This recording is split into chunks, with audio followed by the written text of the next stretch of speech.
This is Liberated Love Notes, a podcast on Living Corporate Network. I am your host, Brittany Janay, creator of Liberated Love Notes, critical self-reflections, and affirmations for the culture. Y'all already know, if you've been here before, that Liberated Love Notes podcast is your source for weekly doses of reflections, affirmations, and reimagining for us, by us. Y'all, I love to see Black folks win.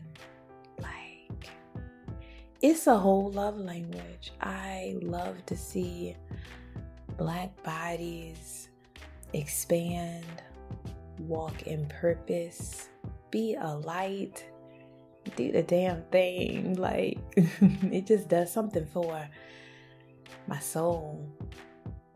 You know, someone with whom I have the pleasure of being in community, have known for a few years now, is one of those Black bodies, another Black woman doing her thing in the wellness and fitness industry. I want to share a story, reflection, that we were just processing together, that I think may be relatable or just resonate. I mean, it resonated with me. She was sharing with me some of the challenges that she's encountered as she's began to expand her business. And so as I mentioned, she works within the wellness industry for the past 5 or maybe 6 years or so. She'd been growing under the leadership of another wellness practitioner, a Black man, actually, a Black man. She'd been growing with, under the leadership of another Black man within her industry. She shared, and I didn't even notice that she began interning with him. She began interning and working with him a few years back. Saw him as a mentor.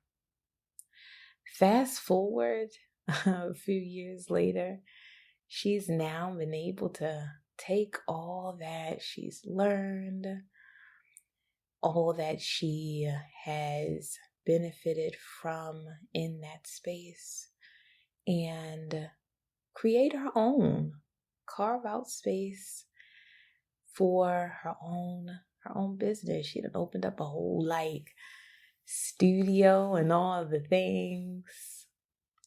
When I thought about it, and as she was sharing her story, I'm like, this is one of them success stories. When we think about it, when we think about the purpose of mentorship and working with, growing under, to hear her share that now she was in a space and place where she could begin to build her own, felt like a success story that I imagine her mentor and colleague should experience tremendous gratitude around, by being chosen to be a steward, a mentor, and experiencing in real time this seed, the seed that had been planted, that they had been part of, that he'd been part of, grow, sprout. Since her expansion, or some of the months leading up to her getting to this goal, or reaching this goal of opening her studio, she spoke of how their relationship had suffered. One of the things that she experienced was her expansion and growth being less of a success story for him and more of, by her interpretation, an affront. Yeah, one of the things she spoke of was experiencing this dynamic where her expansion and her growth was perhaps interpreted as not a success or a win, but an affront to him. Rather than being excited for this growth, this evolution, this becoming, he was, by her interpretation, indifferent. Indifference. I think it was Elie Wiesel who said, the opposite of love is not hate. It is indifference. Which resonates because I love it when Bell Hooks, our ancestor, defines love as a commitment to one's own and another's spiritual growth. I love it even more when she refers to love as this combination of care, commitment, knowledge, responsibility, respect, and trust. Y'all, she ain't say nothing about no indifference. What's that got to do with this story? When my girl shared her story, I could relate. Sometimes internalized scarcity mindset mixed with a little bit of internalized individualism, saturated with a little bit of dog eat dog, American culture, only one of us can win or have a seat at whatever table in whatever rooms that our ancestors probably don't even want us in, can have us compromising the light of those with whom we've been called to amplify and, frankly, to love. Sometimes the noise and the stuff that we must come to unlearn can have us compromising the light of those with whom we've been called to love, to amplify. To be called to amplify, to be called to love. I imagine in order to be responsive to that purpose, to that beautiful call to stewardship, one must be grounded. One must be rooted. One must see themselves as human, as worthy, as enough, as loved. I believe those who have been called to the beautiful work of mentorship, in the corporate space, we sometimes use the language of sponsorship as leadership in order to be responsive to that call. I believe you must see your mentorship, your sponsorship, your leadership as a love practice. You must see those of whom you've been called to mentor, to sponsor, to lead as fully human, as fully worthy, as wholly enough. When I say you must see them as fully human, you got to see them as human beyond what they can produce for you. You must see them as human beyond the ways in which their light benefits you.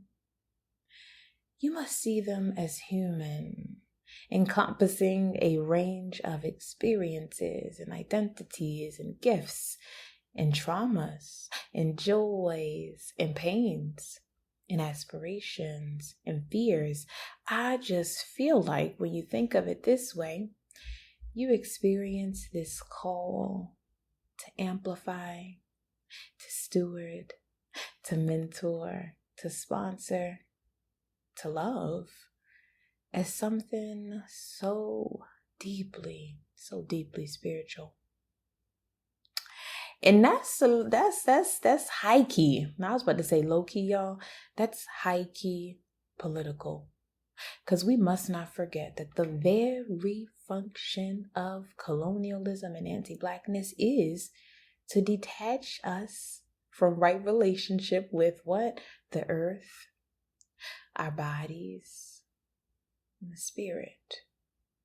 And so we disrupt that when we experience those of whom or with whom we are in community in the fullness of who they are. We disrupt that when we experience those with whom we've been called to steward, to amplify, to mentor, to love as fully human.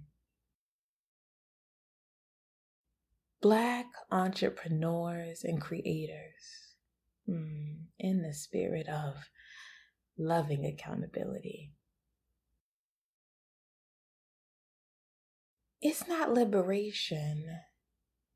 I just don't know. It ain't liberation. It ain't for the culture. If you're using the same principles of exploitation, white supremacist cultural norms and patterns and how you do business, I just don't know. I ain't gonna speak from a place of authority, but I just don't know if that's liberation. I just don't know if it's for the culture, if we're using the same tools. It ain't liberation if we are prioritizing power hoarding over power sharing. I don't know if it's hidden liberation if we're creating or building or leading from a place of fear, scarcity, competition. I just can't call it. I don't know if it's liberation, if we're using the same tools. Imagine this. And I had a conversation with my really good friend about this past week. And imagine if we saw our businesses as less of these like neo, sharecropping, right? If y'all have ever listened to the 1619 podcast, you are very familiar with, and this was episode 2, the ways in which business management principles and workplace cultural norms originated in the plantation context.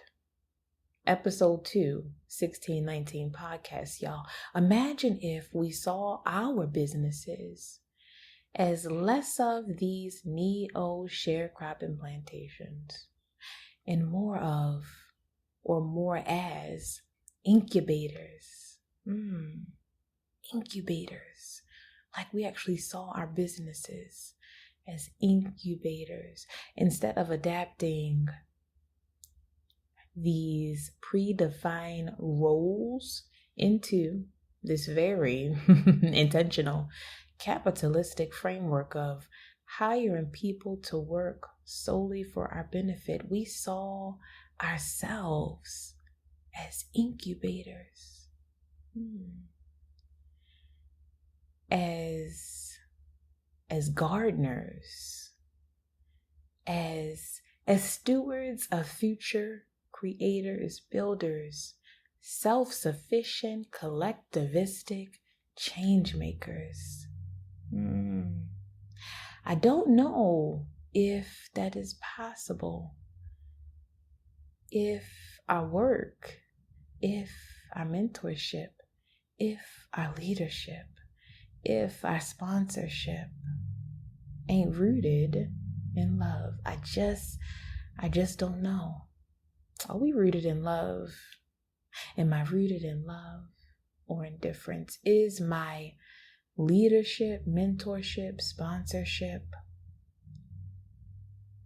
how I am showing up as a change maker rooted in love or indifference? Y'all, I'm in with this poem. I guess it's a poem. I actually wrote it at the end of last year, and so at the end of 2021 things will come to me, and I assume the spirit downloaded it for like a real reason and purpose, recognizing sometimes that purpose ain't immediate. I wrote this poem in my notes, and I feel like it relates. I don't even feel like, I know that it relates. And so I want to use this as an opportunity to share with y'all this piece that I wrote. And I entitled it Light. We're going to end the episode. Light. My brothers, my sisters, my siblings' expansion is not a loss for me. My brothers, my sisters, my siblings' expansion is not a loss for me. They say it can only be one of us, to which I respond, that's a lie. They say it ain't room for us all at the top, at the table, in the room, to which I respond, that's a lie, and we don't want to be there anyway. They say I should be intimidated by their light, to which I respond, that's a lie, I am drawn to it. Their light is contagious. Their light is warm and inspiring. Their light feels like permission that perhaps I ain't need but benefited from having, from feeling, from seeing, from being nourished by their light. My brothers, my sisters, my siblings' light is not an affront nor a loss. It is a win for us all. It is a win for us all. I believe that. I believe it. Ooh, down in my bones, in my soul. I believe it. And I believe we deserve. I catch y'all next week. Peace.